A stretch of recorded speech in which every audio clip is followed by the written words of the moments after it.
نحمده ونستعينه ونستغفره ونعوذ بالله من شرور أنفسنا ومن سيئات أعمالنا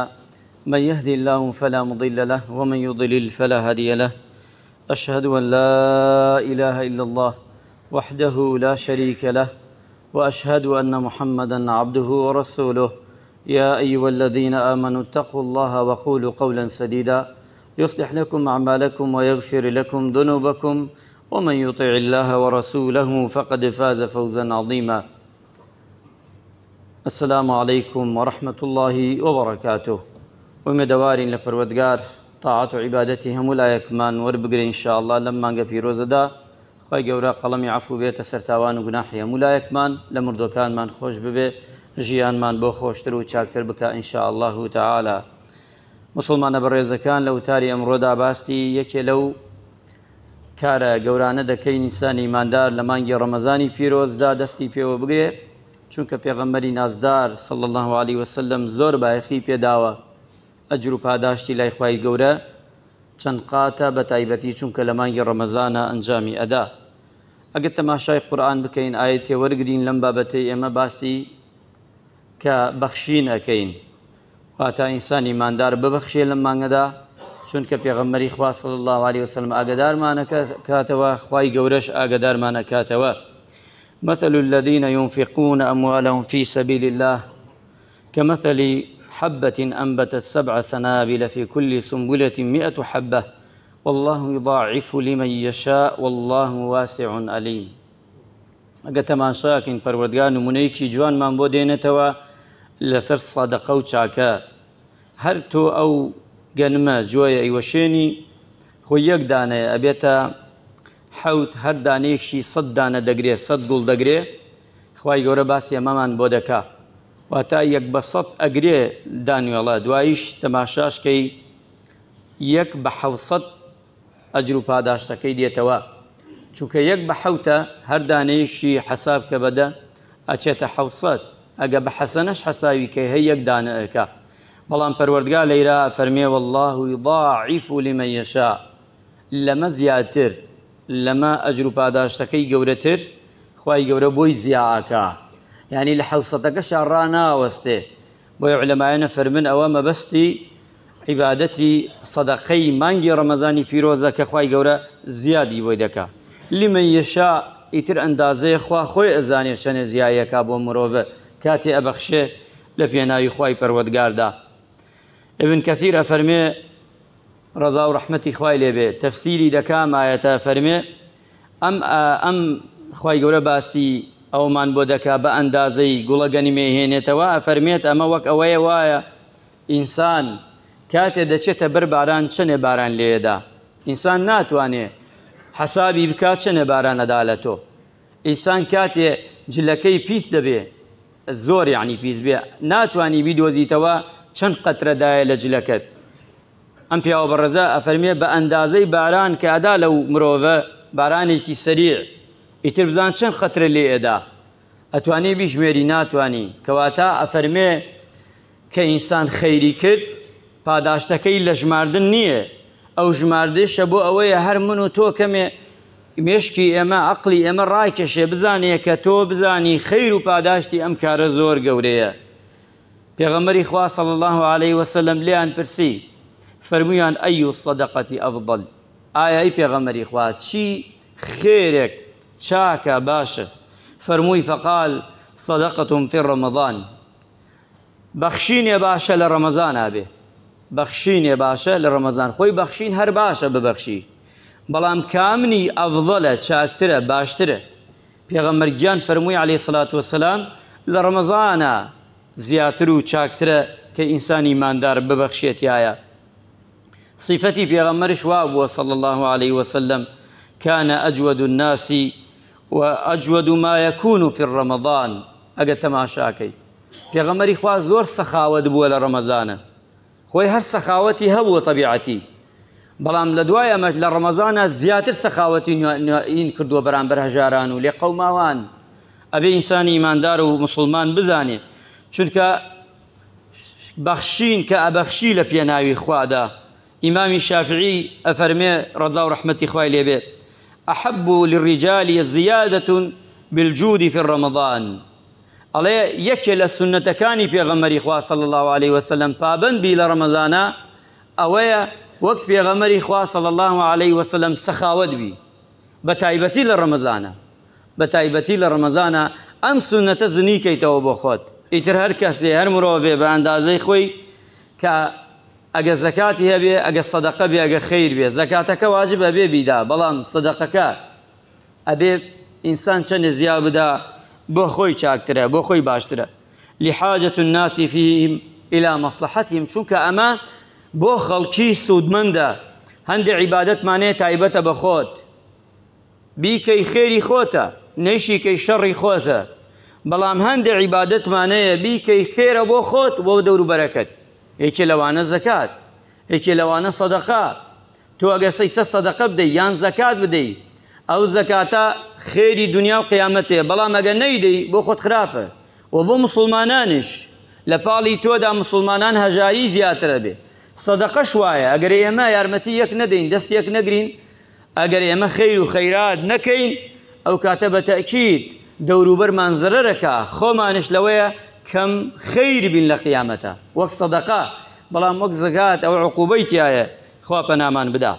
ابي انسان بزاني پیغمبر گیانه فرمی عليه الصلاة والسلام الصدقة بوچی ايما الصدقة زور بكين پیغمبر اخواه فرمی عليه الصلاة والسلام فرمی صدقة بكن بوي بلال سرطان لاج صدقة بكن بوي بلال سرطان لاج صدقة بكن بوي خواهی گوره شفاتان بدا اگه نخوشیتان هي پیغمبر اخواه فرمی صدقة بكن بو چونك لا ناچه بلا لا ناچه مصيبت ونخوشي لا ناچه فرمي إلا بچي بچاره سركي نبي إسا نخوش أجل نخوش به هتا چاره سري نكي لا ناچه ونخوشي ناروا پیغمبري خواش بيمان الله ناروا أو بلا مصيبتي هاتوا ناروا لسرتا لا ناچه بيمان الله أبي علاجي كين أو علاجات شي أي پیغمبري خوا صلى الله عليه وسلم بوي نجات من به أفرمي علاجي بكن بچي بصدقه وبدعاء أم دوانا بصدقه وبدعاء حرشي كاتي توشي مصيبته بلاهاتي توشي ناخوشي هاتي أم دوانا بك خواي قورة لا يبا صدقه بك خير بك باشانش دعاء بك دعاء زور بيني خوت وخوا أو بلا مصيبته لا أدا أم روش إيما زور في يسمان بيت إيما مسلمان لم زمانه دا زور في يسمان بيت أبي إنسان إيمان دار بزاني اگه تماشاش کن ایمان دارن اوانی که زکات یعنی وریابین زکات تیا زکات بده کسی با مستحق به زکات روانی لگرفان دریکو بیدی وریابین وقت صدقه اگر خوا قبول شینک عقابی نیه بلام زکات عقابیه زکات مدن کسی کنای ناسی ایسه ماشین دروا کسی لدرو دانشته ناو مزگد تو ایناسی نه ازانی فقیره نه ای خیرت تو دسکی تگرفان الزکات کده دی پی آیا او زکات لسر تو کوي تو نای ناسی اگه مستحق نبی ناکوي ای بونا اشته کسی کی چا اگه خوتش ناناسی بله مالکم پی پیشانده یا نما امانته بگینه دستی فلان هزاران استوایلیات و خلق خوی دات تلفزیون کاکه وایلیات و امنه زور بوه ایش لوانه ماوه بله این کامه فقیره و گشت ما نزانین چه فقیره گشت ما نزانین حموما لقرکه کمانا دیچه دوانه رهیه بشي زكاتكي منو توبكا اما يكميان دوميان تخوا بافيل نكي صالي يكجا 50,000 دي 100,000 بيدم خوشكم بيدم دايكم بيدم باوكم بيدم برام بيدم كرم كريما هم صالي ما دوباره كاين هم صالي شي يعني دكره بابا وبراته تو يرمتي بدا واجبير لم زكاته قركتا بمشل كي مالكت براكت بكي تخاون خوشكت بكي تخاون كركت بكي تخاون دايككت بكي تخاون كره اما هرجوان يبو صفه ايمان دار من برامه كبرامه نقصانيه ارمتي ادم او هم ايدمي رمضان برمضان شاور زكاتك من بكار عيبه ما بخوا نابي اما انساني ما دار نابي لما ابي يان سيركي خوشك ما سيركي قرك ما نفيلكش بدوزين هزار ويك عذري بوديني نوا اي لا كاين او لا كاين بس بوي زكاتك قناعت بما مصاكب كاين بيداتي كره بخوا قر ما مصاش فتواد وبدا اگر نچته جگای خوي بخوا قبول ني اگر ملاکتش غلطان دبه بە قسەی خۆت وریابین ئەمە شتێک گاڵتە نییە زەکات هەر وەک ئەم عیبادەتەیە وەک ئەم نوێژەیە زەکات چەند نوێژت کردووە فەرزەکان لەسرت تەمەنت چەنە هەمووی حیساباتە زەکاتش وایە چەند ساڵە ئەوەنە ساڵ خوا لێتە پرسیە تۆ ماڵت بوو زەحمت نەوێ ئەوەنە ساڵ زەکاتت بووە چەندێکت داوە شخصی وایە لە قیامەت تا ڕوایش زەکاتی نەداوە چونکە نەچوەتە جێگەی خۆی ئەبێ وریابین زەکات ئەدەین بیدینە کەسانێ مستحق بن بیدینە کەسانێک ئەهلی ئەوە بن نا ئەوە بڵاوی کەنەوە خاڵی سێهم زۆر ناخۆشە ماڵی وا هەیە کاکە لەوەیە ماڵی وایە ملیۆنی قەرزارە ئەم تێ 50,000 داتێ 50,000 بداتە چییە پیاوەکە دەفتەرێ زەکاتیە دەفتەر ئەوە ئەڕوا چی لێکە 100 بەخشیە 100 ئێوە چی ئیسفادەی ئێوە 100 چی لێکەی گڵاگڵا چی لێکەی کاکە تۆ ئەمەی تۆ بیدە دوو ماڵ بام دوو ماڵە تا ساڵەکەی تر حەلقەنە تا 3 مانگی تر هاوار نەکە هاواری لێ بەرز نەبێتەوە لەوە باشترە بیدەیتە 100 ماڵ هەلای تو دەرچوتیە بۆ لای من نێژە مامەزات خوا پارەی ترم بدەرێ ئێمە چیمان کرد ئێمە ئیمڕۆوا ئەکەین بۆیە هەرچی ئەکەین پڕ نابێتەوە زەکاتەکانمان بەش بەشەکەین 10,000 بۆ ئەم و 20,000 بۆ ئەم و 50,000 بۆ و 200 بۆ ئەم و 100 بۆ ئەم و ئەمە چی ئیسفادەی هەیە بەمە نە تۆ یەک ماڵ بگرە ئەستۆی خۆت من یەک ماڵ ئەگرم ئەو یەک ماڵ ئەو یەک ماڵ ئەو یەک ماڵ من ئیمکانیەتمێ دوو ماڵ ئەو 3 ماڵ یەواشە 8 ساڵی 10 ماڵش پڕکەینەوە چەند ساڵێکی تر نامێنێ بەڵام هەموو ساڵت دابەشی کەین بەم 240 بەخوا ئیسفادەی نی هەموو دنیا بکە قوڕیا ئیسفادەی نییە ئەو 10,000 بەشی جەژنی ناکە 50,000 چی لێ بکە ئەبێ بزانین ئینسانی وا هەیە ئیسە من یعنی لامانە ئێمە لیستێکمان لایە هەر کەس ێگەرێکێتی دوای بابێت ڕقەم و ناونیشان و گشت دەینێ بڕە خۆی بیداتیە بەڵام بڕۆسی حاڵەکەی کە ئەمجا پارەی بدەرێ نەک تۆ بڕۆ بەردەم خاپەکەی 10,000 بدەرێ کور هەر عیبە 10,000 چێ بیدەی یان 20,000 ئەمە چی یعنی تۆ ساڵێک دێوە ڕوا بێ وریابی زەکاتە دەی جوان بیدە شریک مەوە ڕەزیر مەوە پێغەمبەری خوا صلی الله علیه وسلم ئەجود الناس یعنی ئەوە بووە سیفەتی بەخشین بەردەوام بەخشێتی بەردەوام ئیتر پێغەمبەر بەخوا هیچمانەوە نی پێغەمبەری خوا کامەمان هەژارەکەی ناو ئێمەیە لە پێغەمبەری خوا دەوڵەمەندترە ئەمڕۆ کامەی هەژاری ناو من و تۆیە کێمانەیە لە ماڵیا 3 ڕۆژ ئاگەر نەکرێتەوە کێمانەیە خورما ئاو بخوا لە ڕەمەزان هەیەشتی وایە لاو ئێمە نییە ئەو سەغیتر بووە ئەبێ ئێمە ڕەخۆمان ڕابێنین لەسەر تەبیعەتی سەخی و بزانینیش زەکاتەکانمان ئەدەینە کێ بۆی لای خوای پەروەردگار قبول بێ چونکە وریابین زەکات نەدەین زۆر خەتەر والذین يكنزون الذهب والفضة ولا ينفقونها في سبيل الله فبشرهم بعذاب أليم ئەمە لەیرە پەروەردگار مەبەستی چی ئەوانەی زەکات نادەن لە پارە و لە زی و ئاڵتون ئەم سەدەقە معنای زەکاتە لا ينفقون ئەژێ ئەگەر نەیاندا موژدەیان بدەرێ پێغەمبەری خوا موژدە هەڕەشەی ترسناکە موژدەیان بدەرێ بە عەزابێکی زۆر تون لە قیامەتە بە بۆنەی ئەوەی زەکاتەکەیان نادن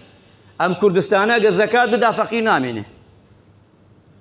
ئەم کوردستانە ئەگەر زەکات بدا گەورەکان بە تایبەتی ئەوەی زۆری هەیە تۆ سێری ئەهلی مزگەوت مەکە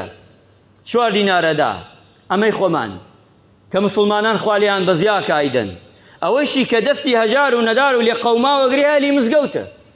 تەماشاکە ئەم حکومەتە چەنە دەوڵەمەنە زەکاتی چی ئەو پارەکەی خۆت نادا حکومەتی شوێنی هەیە سێر کە تەماشای وڵاتەکانی ترکە لە ڕەمەزانە هەدیە بەخشێ خێرەکە حکومەتەکە ئەوە نییە ئەوەی هەیە ئەهلی مزگەوتە ئەوەی ئەهلی خوایە ئەوەی ئەهلی دەستنوێژە بەس ئەمانەیە گەمانە نەبێ خەڵک فەوتاوە خەڵک هەفەوتاوە تەماشاکە تۆ ئەم ڕەمەزانە لە یەکی دەرەوە ئەو خەڵکەیە کە یارمەتی و حەمکە هەژارەدا کێیە زۆرینەی ئەهلی مزگەوتە ئەهلی ڕوو لە خوایە ئەنا غەیری ئەوە کوا کێ زەکاتەدا ئەوانەی وا نوێژ و عیبادەت ناکەن وا ڕۆژە ڕۆژان ببینە کوا چیەدەن با دەرچن لە کەناڵە بڵێ ئەوە من بەخشیم ئەوە بەخشیم کاکەم ڕەمەزانە دامە دووەتی و بیدەنش بەعدەجا بۆ ڕیکلامە بەڵام ئینسانی ئیماندار زۆر جار پارەکەش دێنێ دەیداتە تۆ دەیداتە ئەو یان دەیداتە ماڵەکەیان شەوەی با نەمناسێ ئەمە نیشانەی ئیمانە بەڕاستی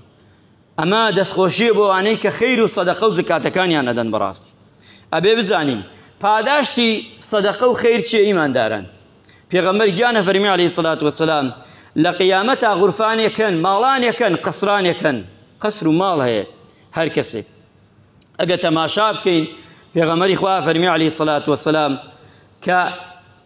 دیارە لە دەشتەوە ئەو ماڵەکانە ئەوە قەسرەکانە بەڵام کاتی ئەچیتە ژوورەوە سیفاتی وایە دەرەوە دیار نییە ئەمەنە جوانە بە شێوازێکە نییە شتیوان نییە لە کوڕی ئەرزیا و لەسەر زەویدا نییە ئەوەی کە لە بەهەشتا هەیە پێغەمبەری خوا فەرمی عەلەیهی سەڵات وەسەلام ئەمانە کاتێ پرسیاریان کرد ئیمامی عومەر لێی پرسی ئەی پێغەمبەری خوا ئەمانە بۆ کێن کە تۆ باسێک فەرمووی ئەمانە بۆ ئەو کەسانەیە کەچی کە ڕەمەزانیان گرتووە و لە ڕەمەزانە سەدەقە و خێر و چاکە دەکەن یەکێ لەو سیفاتانە کەواتە پاداشتی ئێمە ئەمەیە کۆتایی دێنم بەو قسەیە پیاوێ بە ناوی سەفوانی بن سولەیم ئەم پیاوە پیاو چاک بووە ئەڵێ پیاوێ هات بۆ لای وتی سەفوان خەوم بینیە بە تۆ لە خەوا بینیومە خوای گەورە موژدەی پێداوی بە باشت وتیەتی سەفوان بوون بە باشت چی کارێکت کردووە چی کردارێ پێم بڵێ با منش ئەو کار و کردارە بکەم ئەم پیاوەش وتی قوربان من هیچ کارێکم نییە هەتا بیکەم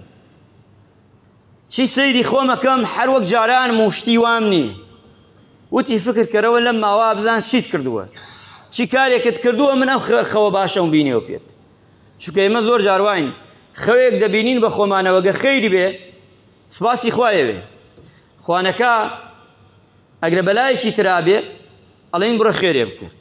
یعنی کەسێک خەوێ بە تایبەتی مردوەکانمانش وایە ئەگە خەوی پێوە ببینین وتی قوربان من ئەوەی لە یادم بێ شەوێ لە شەوان زۆر سەرما بوو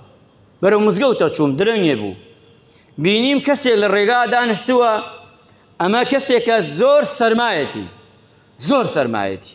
لە سەرما حاڵی نەماوە من بارانە تاریکە ئیتر منش هیچم پێ نەبوو بیدەمێ ناچار بووم کراسەکەی خۆم داکەنا دامە بانیاوتم با کەمێ هەر گەرم بێتەوە نەک بیدەمێ پێی بۆ خۆی کەمێ گەرم بێتەوە لەو سەرمایە نەجاتی بێ یارمەتی دەرێکی بم ئەڵێ دام پێ و ڕۆیشتم دوایی گەڕامەوە ئەو پیاوە دوعای خێری کرد بۆم وتی ڕۆیشتمەوە بۆ ماڵوتی بن لەمە زیاتر هیچم نەکردووە ئەو پیاوەشتی بۆ خوایە و کارێکە کردوتەوەی تەماشاکە